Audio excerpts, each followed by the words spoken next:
Σας έχει τύχει ποτέ να κοιτάζετε τη γάτα σας, καθώς ατενίζει ακίνητη έξω από το παράθυρο και να αναρωτιέστε, είναι πραγματικά ευτυχισμένη? Μήπως ονειρεύετε απέραντα πράσινα λιβάδια, αντί για τους 4 τοίχους του διαμερίσματος? Ή μήπως η γάτα σας, που ζει σε μονοκατοικία, διατρέχει καθημερινά θανάσιμους κινδύνους, τους οποίους ούτε καν υποψιάζεστε? Σήμερα θα αναμετρήσουμε 2 κόσμους. Το άνετο και ασφαλές διαμέρισμα ενάντια στην γεμάτη περιπέτειες μονοκατοικία. Θα ξεδιαλύνουμε μια για πάντα το ερώτημα: πού είναι καλύτερα να ζει μια γάτα? Και σας υπόσχομαι, κάποια συμπεράσματα θα σας εκπλήξουν πραγματικά. Ετοιμαστείτε, γιατί μετά από αυτό το βίντεο θα δείτε το σπίτι σας και το κατοικίδιό σας με εντελώς διαφορετικά μάτια. Και το βασικό ερώτημα που θα θέσουμε στο τέλος: τι κι αν τόσο το διαμέρισμα όσο και η μονοκατοικία είναι παγίδες, αν μας διαφεύγει ένα βασικό μυστικό. Ας ξεκινήσουμε. Για να κατανοήσουμε την ουσία αυτού του διλήμματος, πρέπει να γυρίσουμε αρκετές χιλιάδες χρόνια πίσω. Η γάτα, στην ουσία της, είναι ένα τέλειο αρπακτικό, τελειοποιημένο από εκατομμύρια χρόνια εξέλιξης. Οι πρόγονοί της δεν ζούσαν σε άνετες σπηλιές. Αντιθέτως, περιπολούσαν τις περιοχές τους, κυνηγούσαν, επιβίωναν. Η εξημέρωση των γατών είναι μια σχετικά πρόσφατη διαδικασία με ιστορικά δεδομένα. Σε αντίθεση με τον σκύλο, ο οποίος έγινε σύντροφος του ανθρώπου στην εργασία, η γάτα ήρθε σε εμάς μόνη της, προσελκυόμενη από τα τρωκτικά στις αποθήκες. Σύναψε με τον άνθρωπο ένα αμοιβαία υποφελές συμβόλαιο, αλλά ποτέ δεν έχασε εντελώς την ανεξαρτησία της. Αυτή ακριβώς η εσωτερική σύγκρουση μεταξύ του άγριου κυνηγού και του κατοικίδιου βρίσκεται στην καρδιά του σημερινού μας διλήμματος. Το διαμέρισμα προσφέρει ασφάλεια, αλλά στερεί την εκτόνωση των ενστίκτων της. Η μονοκατοικία δίνει ελευθερία, αλλά κρύβει θανάσιμους κινδύνους. Και το καθήκον μας ως ιδιοκτήτες είναι να βρούμε την ισορροπία σε αυτή την αρχαία αντιπαράθεση φύσης και πολιτισμού. Λοιπόν, ας ξεκινήσουμε από το πιο προφανές πλεονέκτημα μιας μονοκατοικίας: την ελευθερία. Στο μυαλό μας ζωντανεύει μια ιδηλιακή εικόνα. Ένα γατάκι περπατά χαριτωμένα στο πράσινο γρασίδι, λιάζεται στον ήλιο, εξερευνά με περιέργεια τις πεταλούδες. Εκπληρώνει τα φυσικά του ένστικτα, αναπνέει καθαρό αέρα, είναι ευτυχισμένο. Αυτή η εικόνα προβάλλεται έντονα στην κουλτούρα μας και μοιάζει απόλυτα σωστή. Άλλωστε, η γάτα είναι ένα ζώο που χρειάζεται χώρο. Και πράγματι, σε μια μονοκατοικία έχει πρόσβαση σε έναν τεράστιο κόσμο οσμών, ήχων, υφών. Μπορεί να ακονίσει τα νύχια της σε ένα πραγματικό δέντρο και όχι σε έναν ονυχοδρόμιο.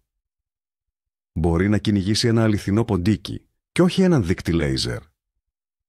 Είναι μια ανεκτήμητη εμπειρία που εμπλουτίζει τη ζωή της, προσφέροντάς της την απαραίτητη σωματική και πνευματική άσκηση. Φαίνεται πως η επιλογή είναι προφανής. Όμως, αυτή η όμορφη εικόνα είναι μόνο η μία όψη του νομίσματος. Υπάρχει και η πολύ πιο σκοτεινή και επικίνδυνη αντίστροφη όψη. Ας μιλήσουμε τώρα για τη σκληρή πραγματικότητα που κρύβεται πίσω από αυτή την ιδηλιακή εικόνα. Το να αφήνετε τη γάτα σας να κυκλοφορεί ελεύθερα, ακόμα και σε έναν φαινομενικά περιφραγμένο χώρο, είναι ρωσική ρουλέτα για την ίδια. Ο πρώτος και σημαντικότερος κίνδυνος είναι τα αυτοκίνητα. Ακόμα και σε έναν ήσυχο χωματόδρομο μπορεί να περάσει ένα όχημα και τα γάτινα αντανακλαστικά δεν αρκούν πάντα για να σώσουν από ένα κινούμενο με ταχύτητα μέταλλο. Ο δεύτερος κίνδυνος είναι άλλα ζώα. Σκύλοι της γειτονιάς, αδέσποτες γάτες, άγρια ζώα όπως οι αλεπούδες, όλα μπορούν να προκαλέσουν θανατηφόρους τραυματισμούς. Οι καυγάδες μεταξύ γατών δεν είναι απλώς γρατζουνιές. Εγκυμονούν τον κίνδυνο μόλυνσης από τον ιό της ανοσοανεπάρκειας, FEV ή τηλευχαιμία, FLV, θανατηφόρες και ανίατες ασθένειες. Σε αυτή τη λίστα προστίθενται και τα παράσιτα, ψηλή, τσιμπούρια, ενδοπαράσιτα, σκουλίκια. Και φυσικά οι άνθρωποι. Δυστυχώς, δεν αγαπούν όλοι τα ζώα. Τη γάτα σας μπορούν να τη δηλητηριάσουν, να την κακοποιήσουν ή απλώς να την πάρουν, νομίζοντας ότι είναι αδέσποτη. Ο μέσος όρος ζωής μιας γάτας που κυκλοφορεί ελεύθερα έξω είναι αρκετές φορές μικρότερος από αυτόν ενός κατοικιδίου που μένει αποκλειστικά μέσα στο σπίτι. Σε αυτό το πλαίσιο, το διαμέρισμα μοιάζει με ένα απόρθητο φρούριο. Εδώ εσείς είστε ο απόλυτος κυρίαρχος, έχοντας πλήρη έλεγχο του περιβάλλοντος. Εδώ δεν υπάρχουν αυτοκίνητα, επιθετικά σκυλιά ή δηλητηριασμένο φαγητό. Μπορείτε να είστε απόλυτα σίγουροι ότι το κατοικίδιό σας δεν θα μπλεχτεί σε καυγά, ούτε θα κολλήσει μια σειρά από επικίνδυνες ασθένειες. Ελέγχετε τη διατροφή του, διασφαλίζοντας ένα ισορροπημένο διαιτολόγιο και όχι τυχαίες λιχουδιές από τους γείτονες ή τροκτικά αμφίβολης φρεσκάδας που μπορεί να έχει πιάσει. Έτσι ελαχιστοποιούνται οι κίνδυνοι τροφικής δηλητηρίασης και παχυσαρκίας. Στο διαμέρισμα είναι πολύ πιο εύκολο να παρακολουθείτε την κατάσταση της υγείας της γάτας. Οποιασδήποτε αλλαγές στη συμπεριφορά, στην όρεξη ή στην κινητικότητα γίνονται αμέσως αντιληπτές. Αν η γάτα βγαίνει έξω μόνη της, μπορεί να περάσουν μέρες χωρίς να προσέξετε ότι έχει κάποιο πρόβλημα. Το διαμέρισμα προσφέρει προβλεψιμότητα και ασφάλεια. Είναι η εγγύηση ότι το αγαπημένο σας κατοικίδιο θα μείνει μαζί σας για όσο το δυνατόν μεγαλύτερο χρονικό διάστημα. Αλλά είναι άραγε αυτό το φρούριο τόσο ασφαλές στην πραγματικότητα? Η ψευδαίσθηση ότι το σπίτι μας είναι ένα απόλυτα ασφαλές μέρος μπορεί να μας ξεγελάσει. Στην πραγματικότητα είναι γεμάτο κρυφούς κινδύνους. Ο πιο κοινός, αλλά και οδυνηρός κίνδυνος, είναι τα ανοιχτά παράθυρα και μπαλκόνια, ιδιαίτερα αυτά που διαθέτουν σίτες. Οι γάτες λατρεύουν να κάθονται στα περβάζια και η σίτα τους δημιουργεί μια ψευδαίσθηση στήριξης. Δεκάδες χιλιάδες γάτες τραυματίζονται σοβαρά ή χάνουν τη ζωή τους κάθε χρόνο, πέφτοντας από τα παράθυρα. Ένας δεύτερος κίνδυνος είναι τα οικιακά καθαριστικά. Ένα αφημένο χωρίς επίβλεψη καθαριστικό πατώματος ή σκορπισμένη σκόνη απορρυπαντικού μπορούν να προκαλέσουν σοβαρή δηλητηρίαση. Η τρίτη απειλή είναι τα φυτά εσωτερικού χώρου. Πολλά δημοφιλή φυτά, όπως η κρίνη, οι διφεμπάχες και οι αζαλέες, είναι θανατηφόρα δηλητηριώδη για τις γάτες. Ακόμα και ένα μόνο φύλλο που θα φάνε μπορεί να οδηγήσει σε νεφρική ανεπάρκεια. Και ας μην ξεχνάμε τα καλώδια, τα μικροαντικείμενα που μπορούν να καταπιούν, καθώς και τις χριστουγεννιάτικες γυρλάντες. Ένα σπίτι είναι πραγματικά ασφαλές μόνο όταν ο ιδιοκτήτης του το μετατρέψει σε τέτοιο, δείχνοντας την πρέπουσα προσοχή και επιμέλεια.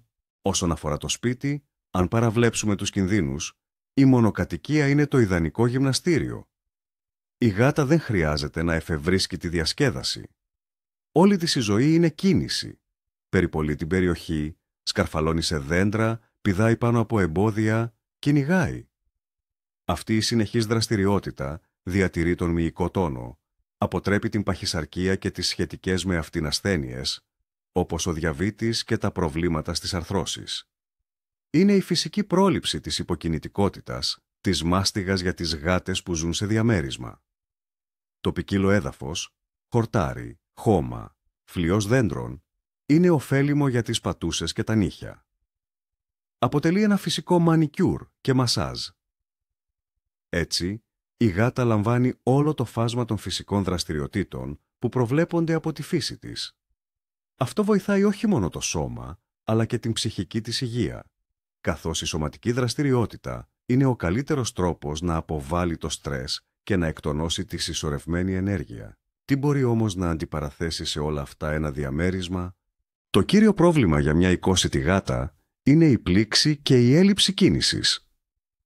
Όταν μια γάτα δεν έχει κάτι να κάνει, αρχίζει είτε να κοιμάται όλη μέρα, είτε να τρώει από ανία. Αυτός είναι ο ευθύς δρόμος προς την παχυσαρκία. Η παχυσαρκία στις γάτες δεν είναι απλώς ένα αισθητικό ζήτημα. Αποτελεί μια τεράστια επιβάρυνση για την καρδιά, τις αρθρώσεις και τα εσωτερικά όργανα, προκαλώντας την εμφάνιση διαβήτη, ουρολιθίασης και μειώνοντας το προσδόκιμο ζωής της. Επιπλέον, η έλλειψη κίνησης και ερεθισμάτων οδηγεί σε προβλήματα συμπεριφοράς. Η γάτα μπορεί να αρχίσει να καταστρέφει έπιπλα, να εκδηλώνει επιθετικότητα προς τους ιδιοκτήτες της ή να κάνει την ανάγκη της σε ακατάλληλα σημεία. Αυτό δεν είναι κακία. Είναι μια κραυγή για βοήθεια. Βαριέται, η ενέργειά της δεν βρίσκει διέξοδο. Και όλη η ευθύνη για να μην συμβεί αυτό πέφτει αποκλειστικά στους ώμους του ιδιοκτήτη. Σε ένα διαμέρισμα, η γάτα εξαρτάται πλήρως από τον άνθρωπο όσον αφορά την οργάνωση των δραστηριοτήτων της. Λοιπόν, Οι γάτες που ζουν σε διαμέρισμα είναι καταδικασμένες στην πλήξη και την παχυσαρκία. Όχι βέβαια.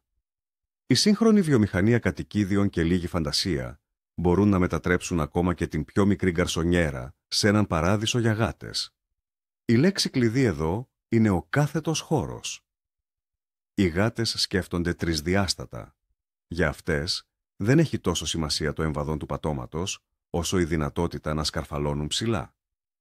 Ράφια τείχου που συνδέονται με γέφυρες, ψηλές πολυεπίπεδες κατασκευές, αιώρες για το καλοριφέρ, όλα αυτά επεκτείνουν την περιοχή της γάτας και της προσφέρουν την ευκαιρία να κινείται. Είναι εξίσου σημαντικό να παρέχεται και πνευματική διέγερση. Διαδραστικά παιχνίδια, ταΐστρες παζλ, από τις οποίες πρέπει να κυνηγήσει τη τροφή της. Αυτό μιμείται το κυνήγι και κάνει τη γάτα να σκέφτεται.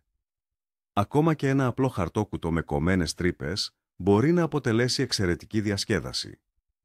Ο βασικός κανόνας είναι: το περιβάλλον δεν πρέπει να είναι στατικό.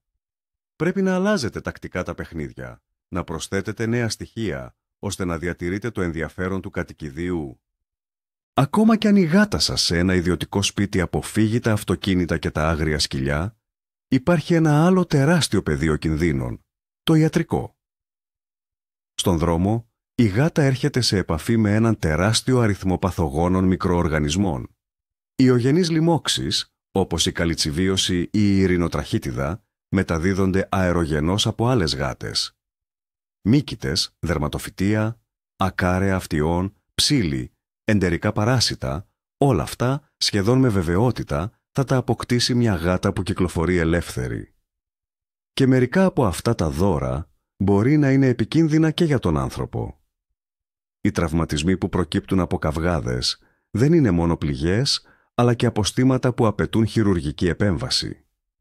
Δηλητηρίαση από ένα τροχτικό που έφαγε στον δρόμο ή από πεταμένα φαγητά είναι επίσης ένα συχνό φαινόμενο. Συνοψίζοντας, ο ιδιοκτήτης μιας γάτας σε ιδιωτικό σπίτι πρέπει να είναι προετοιμασμένος για πολύ πιο συχνά και ενίοτε πολύ σοβαρά κτηνιατρικά έξοδα. Η εξοικονόμηση χρημάτων από τα παιχνίδια μπορεί να μετατραπεί σε τεράστιους λογαριασμούς από την κλινική. Πάμε τώρα να μιλήσουμε για την ψυχική υγεία. Ένα από τα βασικά προβλήματα για μια γάτα που ζει σε διαμέρισμα είναι η αισθητηριακή αποστέρηση. Φανταστείτε να βλέπετε κάθε μέρα τους ίδιους τοίχους, να μυρίζετε τις ίδιες μυρωδιές.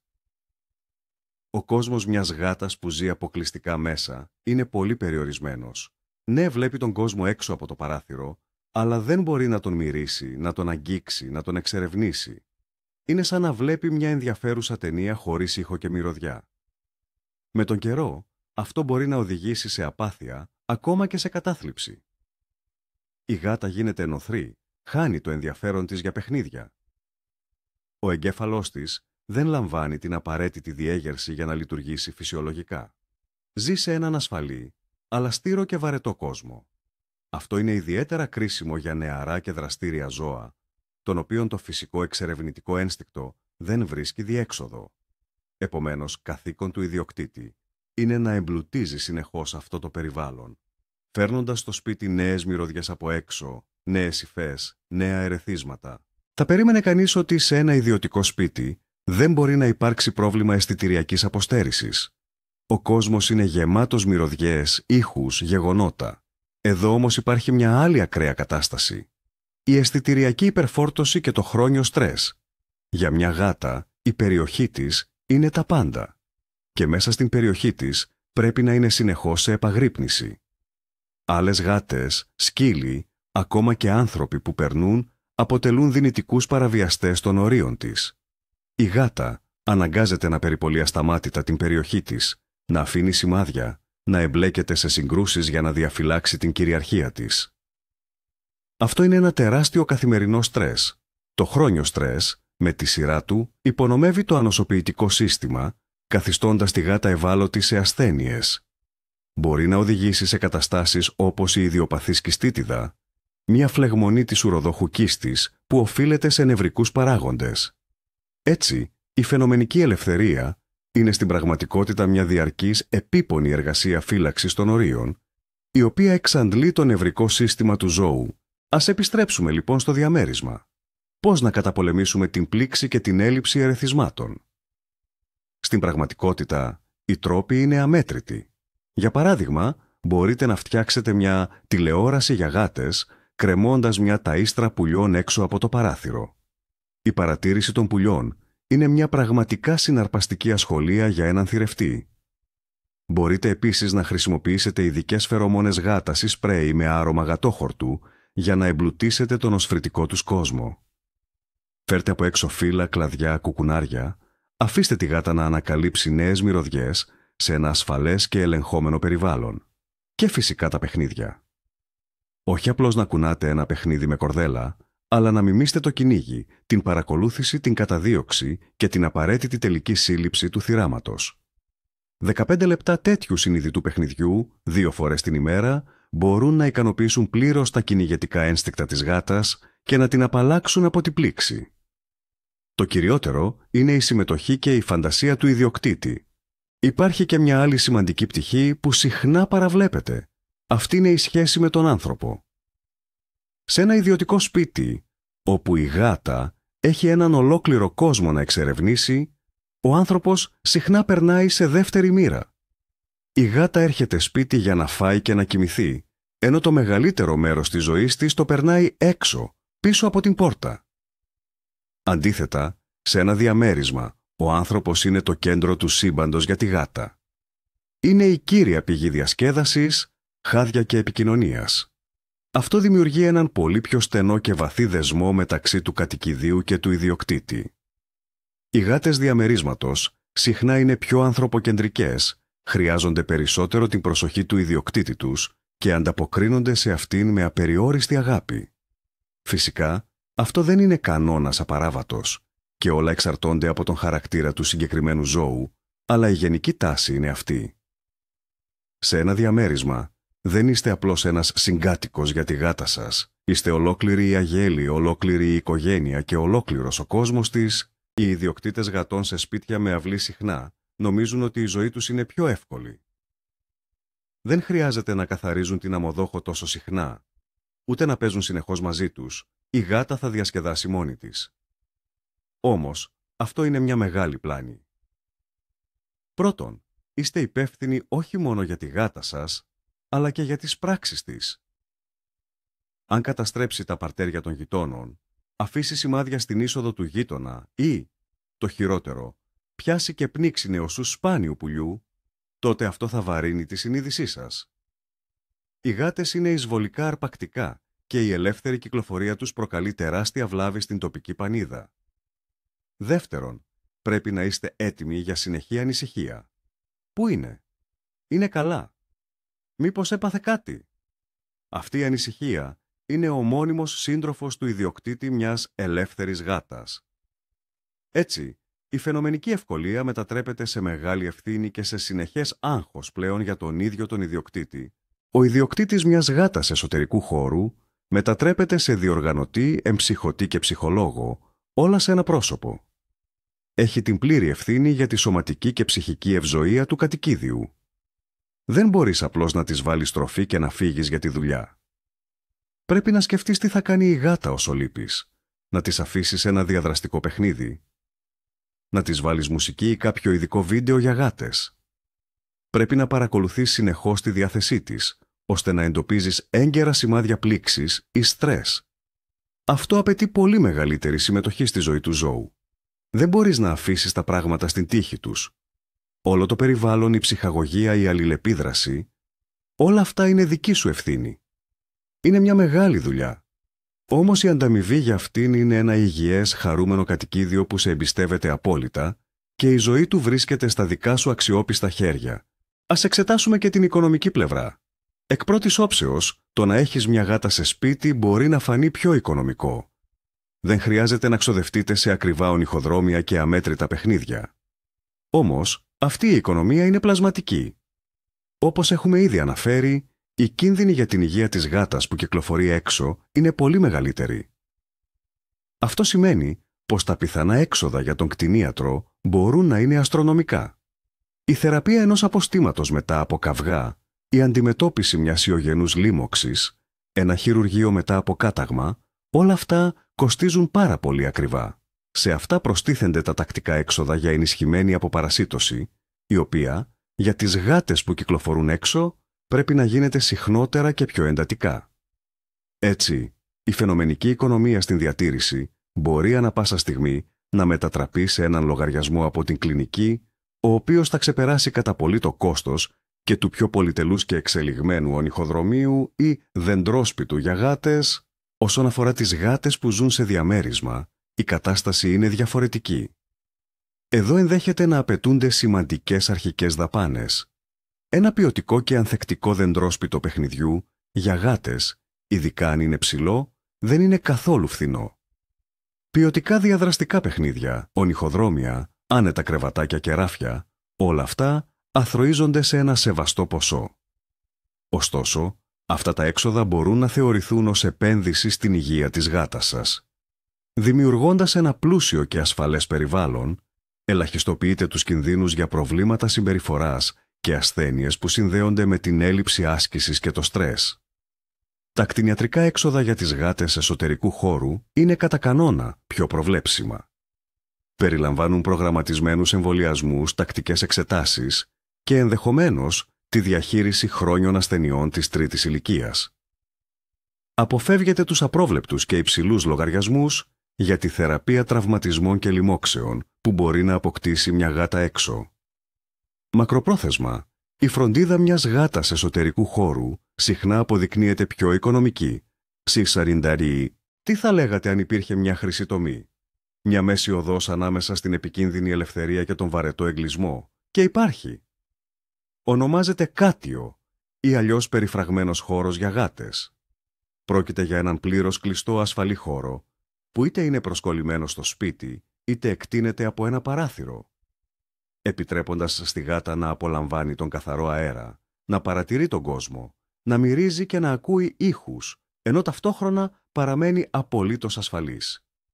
Στο κάτιο μπορείτε να τοποθετήσετε κλαδιά, ράφια και ειδικό χόρτο για γάτες. Είναι η ιδανική λύση που συνδυάζει τα καλύτερα και από τους δύο κόσμους, την ασφάλεια του εσωτερικού χώρου και την πνευματική και σωματική διέγερση της εξωτερικής ζωής.